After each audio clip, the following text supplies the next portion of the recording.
যাদের নামাজের সময় দুনিয়াবী চিন্তা মনে আসে বা নামাজে অমনোযোগী তৈরি হয় তারা এই ভিডিওটি শেষ পর্যন্ত দেখার অনুরোধ রইল। হযরত আলী রাদিয়াল্লাহুর কাছে একজন ব্যক্তি এসেছে। তখন লোকটি বলল, হুজুর, আমার নামাজে মন বসে না, নামাজে দাঁড়ালে দুনিয়াবী চিন্তা নানান চিন্তা আসে, হুজুর এই নামাজ কি আল্লাহ তাআলা কবুল করবেন? তখন হযরত আলী রাদিয়াল্লাহু আনহা বললেন, না, তোমার নামাজ কবুল হবে না। তখন লোকটি মনে কষ্ট নিয়ে চলে যাচ্ছেন। এমন সময় রাসূলুল্লাহ সাল্লাল্লাহু আলাইহি ওয়াসাল্লাম হযরত আলী রাদিয়াল্লাহুকে জিজ্ঞাসা করলেন, ইয়া আলী, আপনার কাছে লোকটা কেন এসেছিল?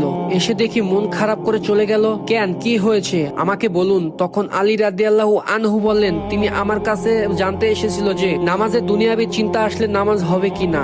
আমি বলেছি, না, তোমার নামাজ কবুল হবে না। রাসূলুল্লাহ সাল্লাল্লাহু আলাইহি ওয়াসাল্লাম তখন বললেন, ইয়া আলী, আমি আপনাকে একটা চাদর উপহার দিতে চাই, একটা শর্ত আছে। আলী রাদিয়াল্লাহু আনহু খুশি হয়ে বললেন, ইয়া রাসূলুল্লাহ, কি শর্ত তা বলুন, আমি আপনার সকল শর্ত মেনে নিব। বুঝতেই তো পারছেন রাসূলুল্লাহ